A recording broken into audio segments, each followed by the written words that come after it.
எல்லாருக்கும் வணக்கம். ஆன்மா அருங்கோண சக்கரம் இந்த சேனலில் உங்கள்கிட்ட சந்திக்கிறது, உங்கள்கிட்ட பேசுறது பெரும் மகிழ்ச்சியாகவும் பெரும் பாக்கியமாகவும் கருதுகிறேன். அதிகாலை பிரபஞ்சத்தோட மையம், அதோட கூரை பற்றி தான் பார்க்க போகிறோம். இந்த தியானத்துக்குள்ள பல்வேறுபட்ட செயலாக்கத்துக்குள்ள பல்வேறுபட்ட முறைகளில் நான் சொல்லியிருக்கிறேன்.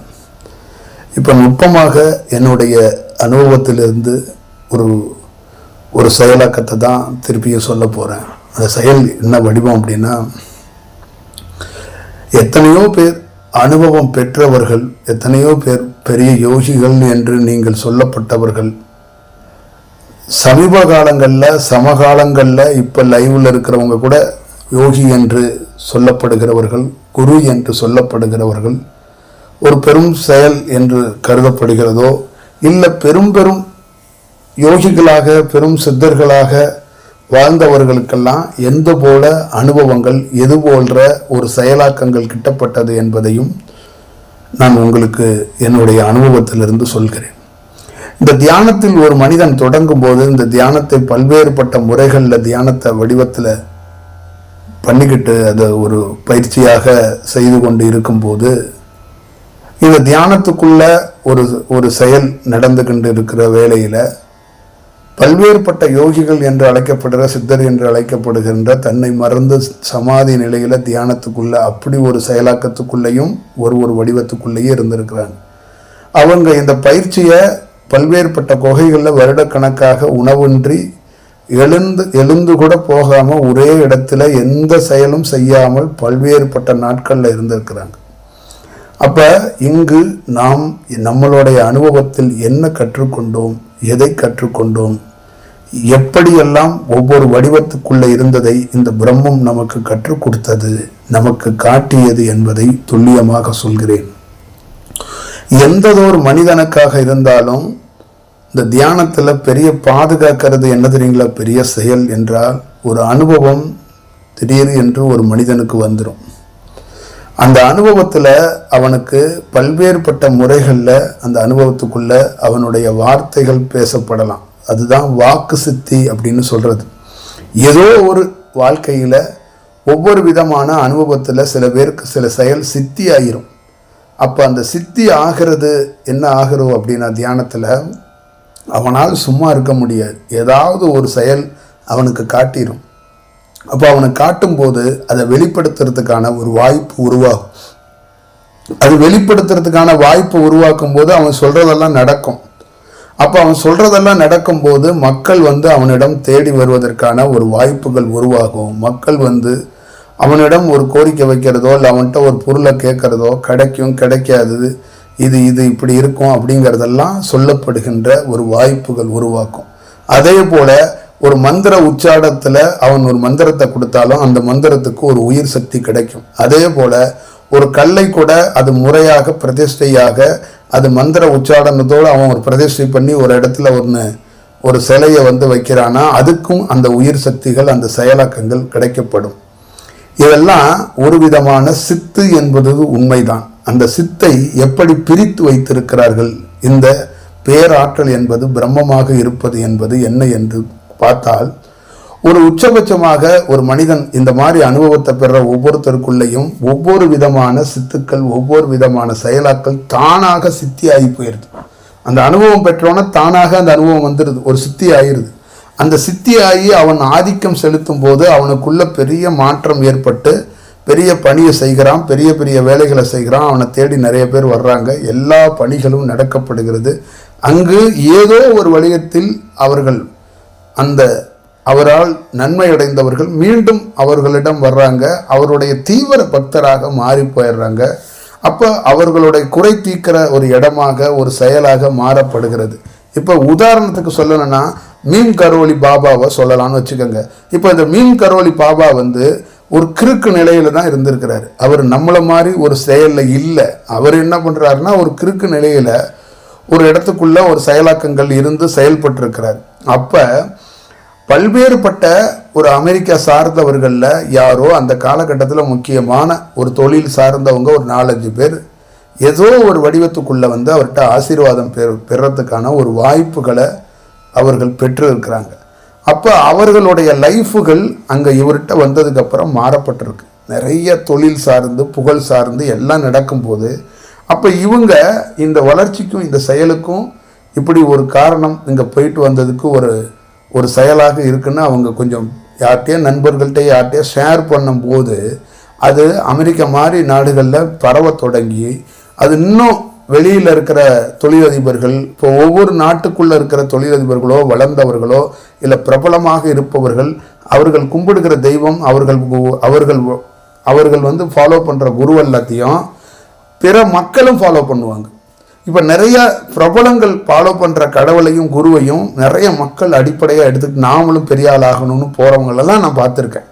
நம்ம நிறைய பேரை இதை வந்து முன்னுதாரணமாக காட்ட முடியும். அப்படி தான் இந்த மீம் கரோலி பாபாவோட செயலில் அமெரிக்காவில் இருக்க நிறைய பேர் என்ன பண்ணிட்டான்னா எல்லா நாடுகளுக்கும் ஸ்ப்ரெட் பண்ணி விட்டான்.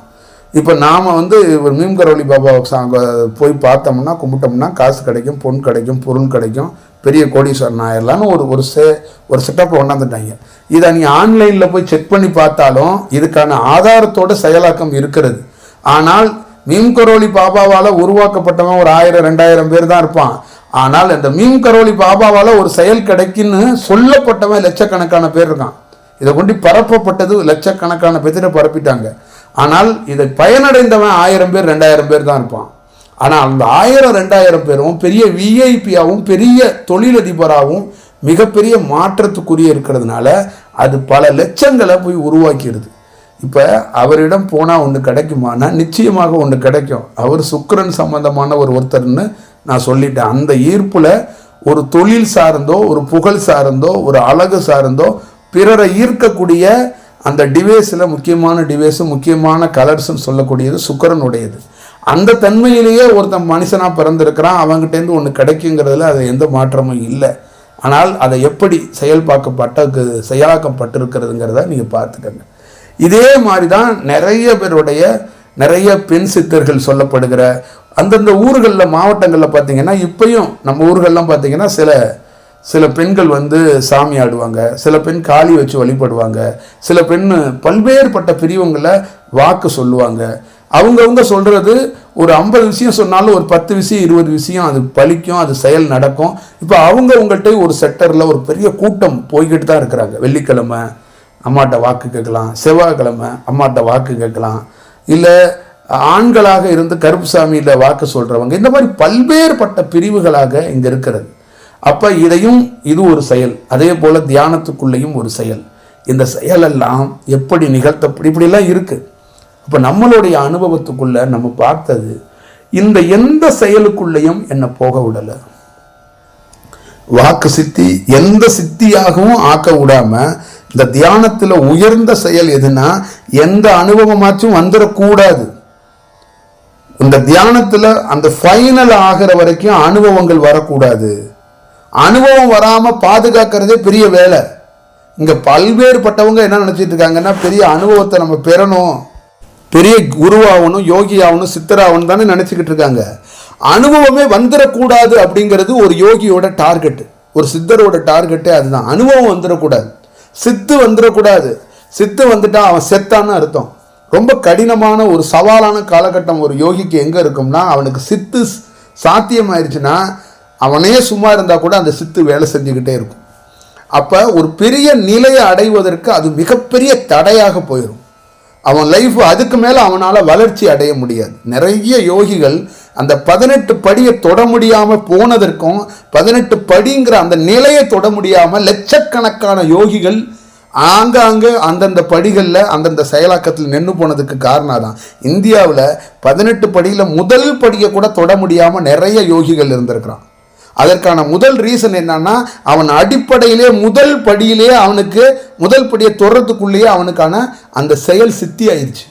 அப்போ அவன் தியானம் பண்ண முடியலை. இந்த சித்தியான அவன் ஒரு செயல் வேலை இந்த செயலுக்குள்ளே வேலை செய்கிற மாதிரி ஆயிடுச்சு. 1000கணக்கான 2000 கணக்கான லட்சக்கணக்கான மக்கள் வரும்போது இவனும் பணி செய்ய முடியலை, அவங்களும் செய்ய முடியலை. இதில் பல்வேறுபட்டவங்களில் வெகு சிலர் நம்ம இந்த படியை விட்டு தாண்ட முடியலைன்னு வருத்தப்பட்டிருக்காங்க. இந்த இதுலேருந்து அடுத்தடுத்துக்கு போக முடியலை அப்படின்னு ரொம்ப வருத்தப்பட்டிருக்காங்க. அதில் அரவிந்தர், பாண்டிச்சேரியில் இருக்கிறார் அரவிந்தர், ஒரு இடத்துக்குள்ள மக்களை சந்திக்கிறத கூட அவாய்ட் பண்ணிட்டு வேற ஏதாவது ஒரு செயல் செய்வோமோ அப்படிங்கிறதையும் இப்போ யோசிச்சிருக்கிறார். ஏன்னா எங்கேயோ இன்னும் நம்ம இந்த இடத்துலேருந்து அடுத்த இடத்துக்கு போக முடியாமல் ஒரு வெற்றிடம் இருக்கிறது, ஒரு தேக்கம் இருக்கிறதுங்கிறத அவருக்கும் உணர்த்தப்பட்டிருக்கு. அதே போல் அவர் தடுமாறி கீழே விழுகும்போது ஒரு செயலாக்கத்தை அவரே பகிர்ந்து இருக்கிறார். அந்த இடத்துல தடுமாறலைன்னா இன்னமும் நான் ஒரு செயலுக்கு போயிருப்பேன். அப்போ அந்த இடமும் ஒரு காரணமாக இருந்திருக்கு. இதே போல் திருவண்ணாமலையிலையும் ஒருவர் ஒரு தடுமாறி விழுகிற ஒரு ஸ்டேஜ் வந்து தடுமாறி விழுந்துட்டார். அப்போ தடுமாறி விழுந்து ஒரு வாரத்துக்குள்ளே அவர் சமாதிக்கு போயிட்டார். அப்போ நீங்கள் நிறைய பிரபலம் அடைந்தவர்களே நிறைய பேரை இந்த அடிப்படையாக இருக்கிற மக்கள் நீங்கள் எல்லாரும் எப்படி பார்க்குறீங்கன்னா, அடிப்படையாக அருளாற்றல் உள்ளவர்கள், சித்தர்கள், அனுபவம் பெற்றவர்கள் தான் அந்த உலகத்தில் இருக்க எல்லாரும் பார்க்குறீங்க. ஆனால் உச்சபட்ச ஒரு நிலை, ஒரு செயல், ஒரு வடிவம்னு ஒன்று இருக்குது. அவர்கள் என்ன செயலாக்கத்தில் இருந்திருக்கிறாங்கன்னு உங்களால் அடிப்படையாக கண்டுபிடிக்க முடியல. உங்களுடைய வயிற்று வலி, உங்களுடைய பண பிரச்சனை, உங்களுடைய படிப்பு சம்பந்தம், உங்களுடைய பிரச்சனையை ஒருத்தர் தீர்த்தவும் பெரிய யோகியா கண்ணுக்கு தெரிகிறான். அது இந்த பிரபஞ்சத்து பேராற்றல்ல, இந்த பிரபஞ்ச செயல்ல அது இல்லை. அதை தாண்டி ஒன்று இருக்கு. அங்கதான் ஒவ்வொருத்த மனிதனுடைய நிறைய யோகிகள் ரொம்ப வருத்தப்படுறது என்னன்னா, அந்த மாதிரி ஒரு செயல் வந்துருச்சுன்னா நம்மளுடைய வளர்ச்சி நின்று போயிடுது. மெயினாக பெரிய பெரியவன்லாம் இருக்கிறதுக்கு முக்கியமான இருக்கிறதுக்கு காரணம் என்ன அப்படின்னு கேட்டுக்கிட்டிங்கன்னா, பெரிய ஆளுங்கன்னா சொல்கிறதுல பெரிய ஒரு இடத்தை தொட்டவன்லாம் இருக்காங்கல்ல, அவன்லாம் என்ன சொல்கிறான், என்ன ஃபீல் பண்ணுறான் அப்படின்னா, இந்த மாதிரி ஆரம்ப கட்டத்தில் வந்துடாமல் பாதுகாத்து கொள்ள வேண்டிய பொறுப்பு பிரபஞ்சத்துக்கு தான் இருக்குது. அப்படி கொடுத்துடாத எனக்கு, அப்படி கொடுத்துட்டா அவ்வளோதான் என் வாழ்க்கை, நான் பிரபலம் அடைவேன், நான் மக்கள் கேட்கிறத எல்லாத்தையும் கொடுத்துருவேன், கொண்டாட்டம் இங்கே எல்லாம் நடக்கும், சாமியும்பான், குரும்பான், நமக்கே செலவுப்பான், எல்லாம் நடக்கும். ஆனால் அந்த உயர்ந்த நிலையை எட்ட முடியாது இந்த பிறப்பில். அவ்வளவுதான். ஒரு மனிதனாக பிறந்து நீ தொழிலதிபராக இருக்கிற, பெரிய தலைவனாக இருக்கிறல்ல, அதே போலதான் ஒரு சித்தராக நீ சொல்லிக்கொண்டு உலகம் முழுக்க இருந்தாலும் அந்த செயலுக்குள்ளே நீ அடுத்த படியை எடுத்து வைக்க முடியாது. நான் உண்மையாக அப்படி பார்த்தேன். அந்த ஒரு செயல்லையும் எமக்கு அந்த போல அனுபவத்தை வரவிடாம, அந்த இடத்துக்குள்ள போய் நின்றாம, ஒவ்வொரு இடத்தையும் என்னை பிடிச்சு இழுத்து இழுத்து இழுத்து இழுத்து மேலே கொண்டாந்து வந்ததுனால தான் உயரத்துக்குள்ளே போய் இருந்து யாரும் அவ்வளவு சாமானியமாக அறிந்து விடாத ஒரு பெரும் ரகசியத்தை வெளிப்படுத்துவதற்கான, பேசுவதற்கான வாய்ப்புகள் இருக்கு. கண்டவர்கள் விண்டதில்லை. கண்டவன் எவனால பேச முடியாது, அவன் பைத்தியம் ஆயிடுவாங்க. 100%, 99% வேலை செய்ய முடியாது. ஒரு பேராற்றல்ல அடிக்கடி அந்த பேராற்றல்ல மக்களை சந்திக்க முடியாது. அதிர்வலைகள் அதிகமாக வந்துடும், பயங்கரமான ஆற்றல் வந்துடும், கை கால் எல்லாம் ஒரு மாதிரி தன்னை இழந்த ஒரு சூழல் வந்துடும். மக்களோட சகஜமாக பயணிக்க முடியாது ஒரு பேராற்றல்ல. அப்போ அந்த உயர்ந்த ஆற்றலுக்கு போறவனை ஒரு சமன் பண்ணி வைக்கிறதுக்கான முழு கலையையும் முழு செயலாக்கத்தையும் அவன் பெறான். அதனால தான் அவன் அந்த பைத்தியம் ஆகாம அந்த அந்த பிக்குட்ரின்னு சொல்ற அந்த அந்த கிளாண்டெல்லாம் கூட உடைஞ்சு போயிடாம அந்த செயலாக்கத்தை அவன் தலைப்பகுதியில் மெல்லமாக பாதுகாக்கிறதுக்கான ஒரு வாய்ப்பை கூட அங்கே உருவாக்கப்படுகிறது. அது இல்லைன்னா நம்ம இந்த மாதிரி வேலையை செய்ய முடியாது. வேற வடிவத்துக்குள்ள செய்யலாமே ஒழிஞ்ச ஒன்று மௌனமாக இருந்து செய்யணும், இல்லை பைத்தியமாக இருந்து செய்யணும், இல்லை வேற வடிவத்துக்குள்ள இருந்து செய்யணுமே ஒழிஞ்ச இப்படி ஒரு வேலைகளை செய்ய முடியாது. அதுக்கு காரணம் கீழே இருந்து அடிப்படையாக பெரும் பெரும் அனுபவங்கள், பெரும் பெரும் சித்துக்கள் உள்ளே வந்து விடாமல் அந்த அனுபவம் பெற வரைக்கும், அந்த முழுசாக போய் அந்த ஃபைனல் ஸ்டேஜை ஒருத்தன் எட்டி பார்க்குற வரைக்கும் பாதுகாக்கப்பட வேண்டும். அந்த பாதுகாத்ததுனால தான் இந்த பிரபஞ்சத்துடைய முழு செயலாக்கத்தை அறிவதற்கான ஒரு வாய்ப்பு இருந்துச்சு. இல்லைன்னா வள்ளலார் போன்ற ஒருவர் எம்மை பார்த்து இப்படி ஒரு செயலை சொல்ல மாட்டார். ஒரு பெரிய செயல், வள்ளலார் சொன்ன ஒரே வார்த்தை, ஒரு பெரிய செயல்.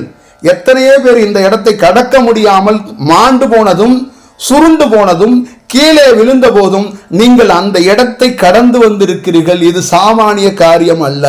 இப்படிதான் முதல் வார்த்தை அங்கிருந்து சொல்லப்பட்ட வார்த்தை. சாதாரண வார்த்தை, சாதாரண விஷயம் அல்ல, அது பெரிய செயல்.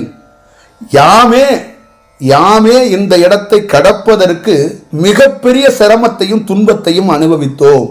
அந்த ஃபைனல் ஸ்டேஜை தொடுவதற்கு ஒரு பெரிய செயலாக்கம் நடந்த போது கூட அதில் முற்றிலுமாக நாம் கடைசியாக இருக்கின்ற செயலாக்கத்தை நிறைவு பண்ண முடியாமல் தத்தளித்தோம். அதற்குள் பெரிய ஒரு செயலை, கடினமான ஒரு சூழலுக்குள் தள்ளப்பட்டோம். ஆனால் அந்த செயல் வடிவம் முழு செயலாக்க நம்மளால் தொடுவதற்கான வாய்ப்பை அந்த எண்டில் பெற முடியவில்லை.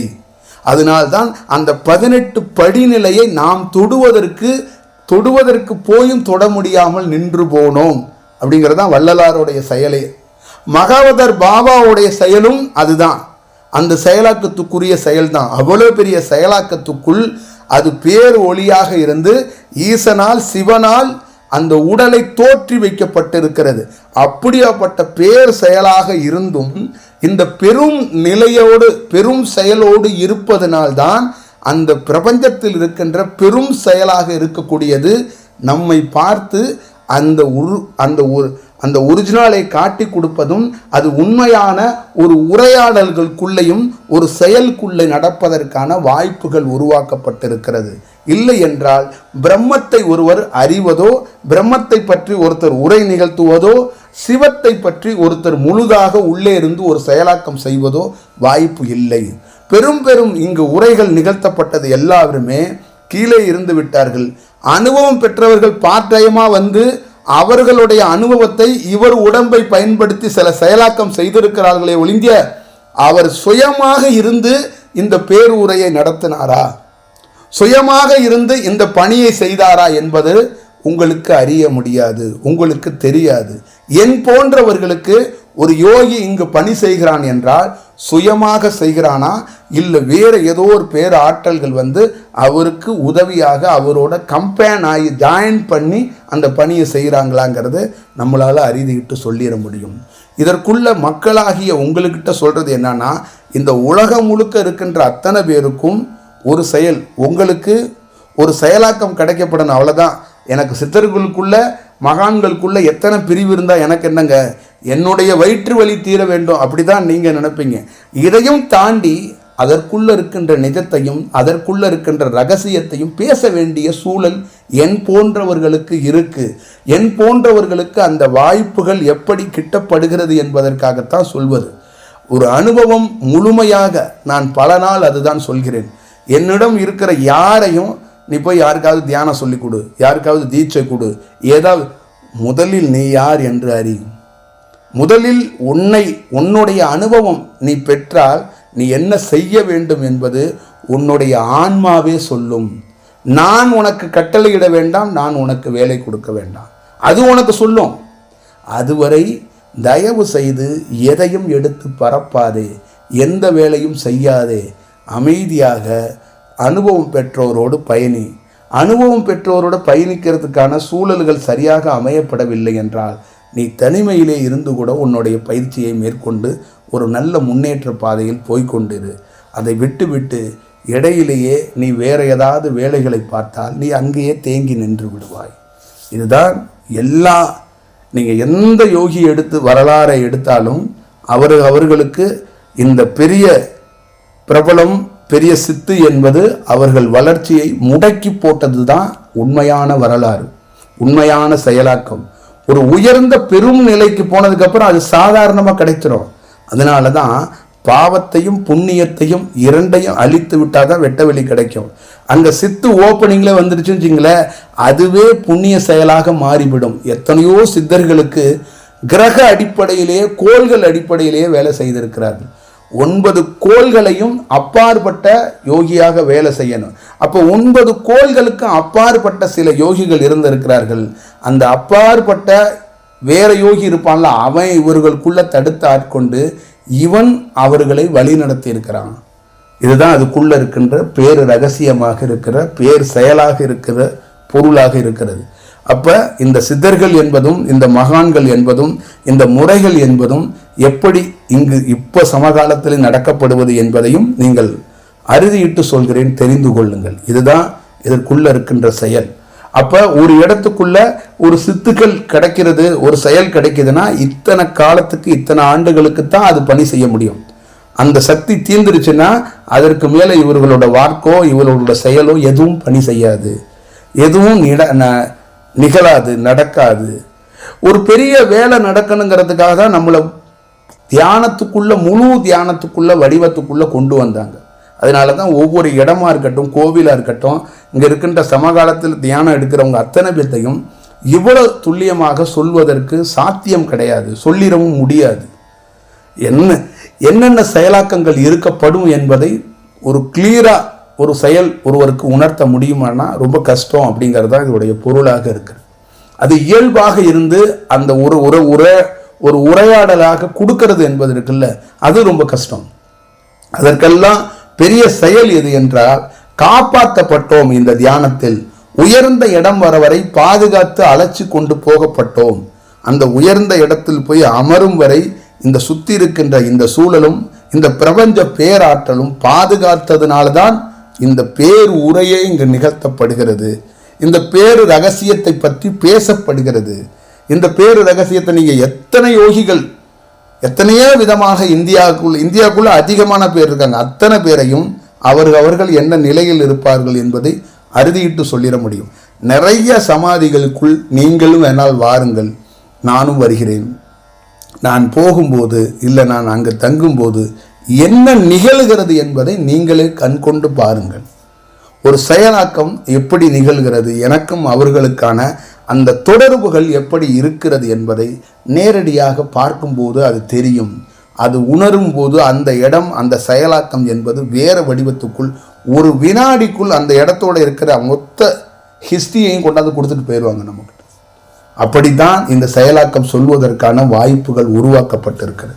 அப்ப இந்த சித்துக்கள் என்பது, இந்த நிலை என்பது, இந்த ஒவ்வொரு அனுபவம் என்பதெல்லாம் பாற்றுக்கொள்ள வேண்டும். அப்ப தவம் பழகின்ற ஒவ்வொரு மாணவனுக்கும் பெரிய பெரிய சவால் இருக்கிறது. அனுபவம் கிடைச்சிட்டா, நம்ம பிரபலம் அடைஞ்சிட்டா, நம்ம குருவாயிட்டோம், இதெல்லாம் கடந்து, அதனால்தான் பல்வேறுபட்ட யோகிகள் சொன்னான், எல்லாம் தெரிந்தும் தெரியாத போல் பணி செய்ய வேண்டும். சித்துக்களை எப்படி பயன்படுத்த வேண்டும் என்பதற்கு கூட அதை பெரிய அனுபவம் பெற்றாதான் அதை கலையா கரெக்டா பயன்படுத்த முடியும். இல்லைன்னா அதுவும் ஒரு பாவ செயலாக, ஒரு குற்ற செயலாக போய்விடும். எப்படி வேணாலும் ஒரு செயலை பயன்படுத்த கூடாது, எப்படி வேணாலும் ஒரு செயலாக்கத்தை பண்ணி கொள்ள கூடாது என்பதை ரொம்ப அறுதியிட்டு ஒரு வேலை செய்து கொள்ள வேண்டும். அதை பார்த்து கொள்ளுங்கள். இதுதான் நம் இந்த செயலாக்கத்துக்குள் உங்களிடம் சொல்ல வேண்டும், பகிர வேண்டும். இது ஒரு ஸ்டேட்மெண்டாக எடுத்து இந்த விஷயத்தை உங்களோடு பகிர்ந்து கொள்ள வேண்டும் என்பதற்கு நினைக்கிறேன். தவத்தில் உயர்ந்த அப்படி தவம் பண்ணிக்கிட்டே போகும்போது எந்த இடத்துக்குள்ள ஒருத்தனுக்கு சித்தோ ஒரு செயல் வந்தோடனே அங்கவே அவனுடைய செயலாக்கம், அந்த செயல் அதோடு நின்று போயிடுது. தியானமே அதோட நின்று போயிடுது. அவன் பிரபலம் அடைஞ்சிருவான், அதோட தியானம் நின்றும். அவனே அடுத்த ஸ்டெப் வைக்க முடியாது, வந்துடுவாங்க மக்கள் கூட்டமாக நின்றுவான். அடுத்த வைக்க விட மாட்டான், செயல் செய்ய விட மாட்டான். இப்ப இந்த இடத்துக்குள் வளர்ச்சியை அந்த தொடர வரைக்கும் நம்மளை பாதுகாத்து அந்த வளர்ச்சி அந்த இடத்துக்கு போனதுக்கு அப்புறம் தான் கீழே எடுத்துட்டு வர்றாங்க நம்மளை. இப்பயும் அப்படி வச்சிருக்கிறாங்க. எவர் இருந்தாலும் நம்மளை அவர்களோடு எத்தனை கூட்டத்தில் எத்தனை செயலாக்கத்தில் இருந்தாலும் நம்மளை தனித்து விடுபட்டு தான் வச்சிருக்கிறாங்க. ஒரு தனியாக தான் நமக்குள்ள அவங்க எல்லாரும் கை குலுக்கலாம், காலில் விழுவலாம், எது வேணாலும் செய்யலாம். ஆனால் என்னுடைய ஒரிஜினலை அவர்களால் தொட முடியாது. என்னுடைய நிஜமான உள்ள இருக்கின்ற செயலை அவர்களால் தொடவே முடியாது. இந்த சூலத்துக்குள் நீங்கள் உடலையோ செயலையோ தொடலாம், ஆனால் ஒரிஜினலாக அப்ப விடுபட்டு அது இங்கதான் இருக்கிறது, ஆனால் அது தனித்து இருக்கிறது, ஒரு செயல் செய்கிறது. அதுதான் ஒரு உண்மையான ஒரு பெரும் நிலைக்கு, பெரும் தியானத்தில் இது ஒரு வடிவத்துக்குள்ள இருக்கிற ஒரு செயலாக இருக்கிறது. இது பிற்காலத்தில் பல யோகிகள் இந்த செயலாக்கத்தை பற்றி, இந்த காணொளியை பற்றி விவாதிப்பார்கள்.